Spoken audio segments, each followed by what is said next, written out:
Alors, ça, c'est quoi? Ça, c'est du n'importe quoi. C'est une opération de retrait de matériaux amiantés. Donc, ça a été dans une petite agence bancaire. Il fallait retirer les dalles et surtout la colle. La colle sous les dalles de sol, hein. Et il y avait de l'amiante dans la colle. L'idée, c'est que donc il y a une boîte. Là, il y a des manches avec des gants. Et le gars, dans la boîte, il a une ponceuse. Là, c'est l'aspirateur, et il ponce. Et l'aspirateur aspire les fibres d'amiante. Je crois qu'on a éclaté de rire parce que c'était évidemment pas possible. Et les mecs en étaient conscients d'ailleurs. Les gars peuvent pas travailler en étant complètement penchés en avant, avec au bout des bras une ponceuse qu'ils ne voient pas. Donc non seulement c'est pas étanche de mon point de vue, mais en plus ils se cassent le dos, donc c'est pas la peine quoi. Et là les salariés étaient, en fait ils étaient désolés, ils ont eu un pauvre petit sourire en disant bah ouais c'est comme ça qu'on nous fait travailler. Ils ont dit ouais il y en a marre, on nous fait travailler n'importe comment. Le patron était pas là donc ils ont pu se lâcher un peu. Donc on a arrêté les travaux. Et du coup, dans la semaine, ils ont installé un confinement complet où les mecs travaillaient à peu près normalement. Et ils étaient contents.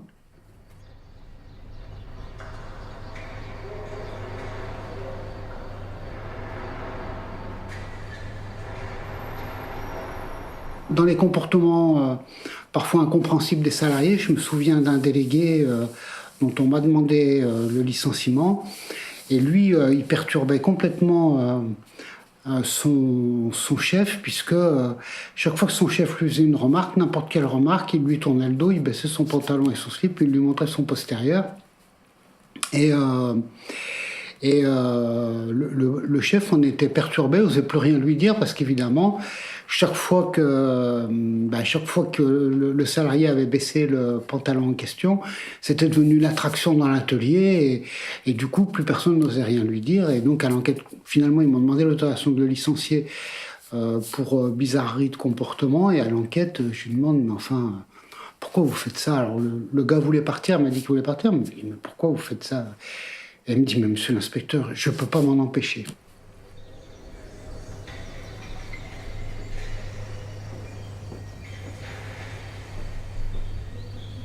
J'ai le souvenir d'un contrôle, enfin c'était plutôt une réunion de CHSCT à laquelle j'allais, hein, dans une entreprise qui vend du matériel de bricolage.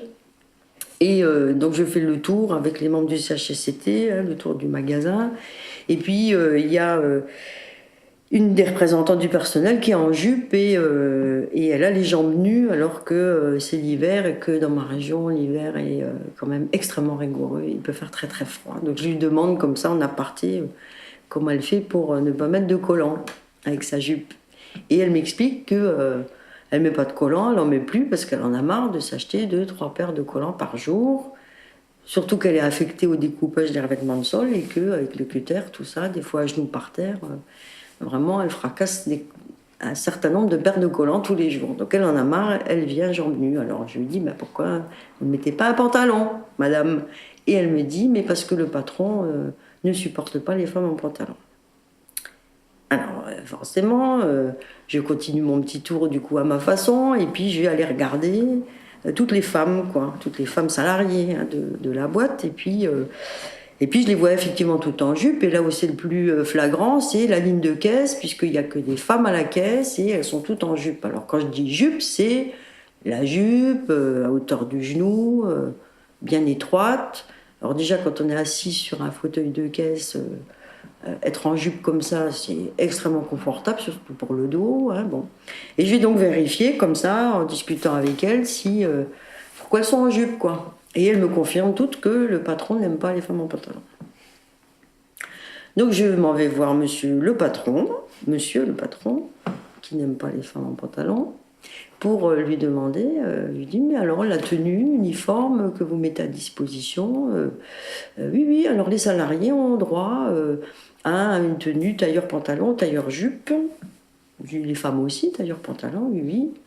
Je lui dis, mais chez vous, les femmes, Ah mais elles sont toutes en jupe parce que moi j'aime pas les femmes en pantalon. Donc il me le confirme, hein, parce que bon, il était assez fier de sa connerie, celui-là.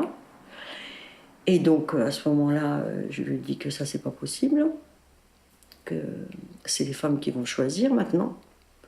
Et je lui dis, mais encore heureux que vous ne les aimez pas avec un pot de fleurs sur la tête et une plume dans le cul, parce que sinon, je imagine mal ce que ça pourrait donner.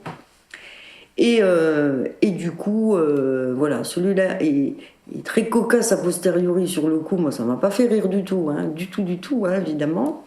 L'affaire s'est réglée, c'est bien réglé, hein, mais il a fallu aller s'adresser au niveau supérieur, hein, parce que lui, il ne voulait pas admettre qu'une femme salariée rentrerait chez lui autrement qu'en jupe.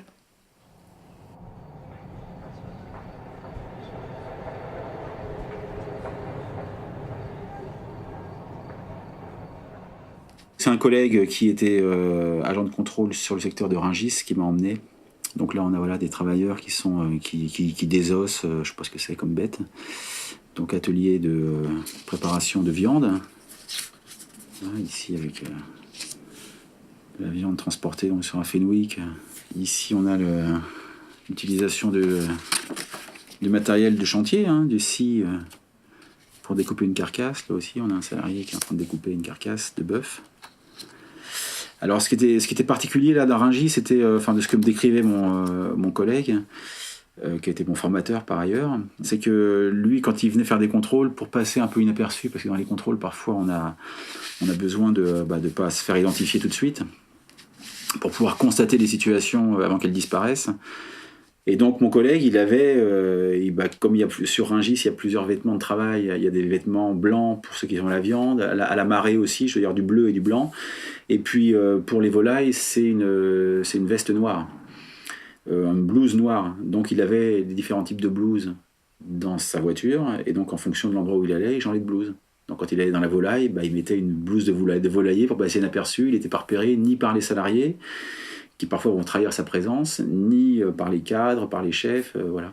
Le fait de passer inaperçu, ça peut être contradictoire avec certains droits. Par exemple, dans la Convention 81 de l'OIT de 1947, la Convention prévoit qu'on doit s'identifier quand on vient dans une entreprise. Donc, un lieu de travail, on s'identifie. Donc, on peut présenter une carte, même si on n'a pas de carte, on se présente en disant, voilà, un tel, inspecteur du travail, ou inspectrice du travail.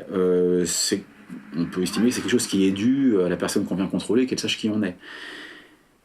Mais la même convention prévoit, dans un alinéa très proche, juste à côté de celui-là, qui dit que, toutefois, dans certains cas, dans les cas où l'objectif du contrôle le justifie, on peut ne pas décliner d'identité. Il faut que le type d'infraction qu'on va détecter ou qu'on vient rechercher le justifie. Voilà. Sinon, les juges, de toute façon, ne tiendraient pas compte d'une procédure qui serait fondée que sur une dissimulation d'identité.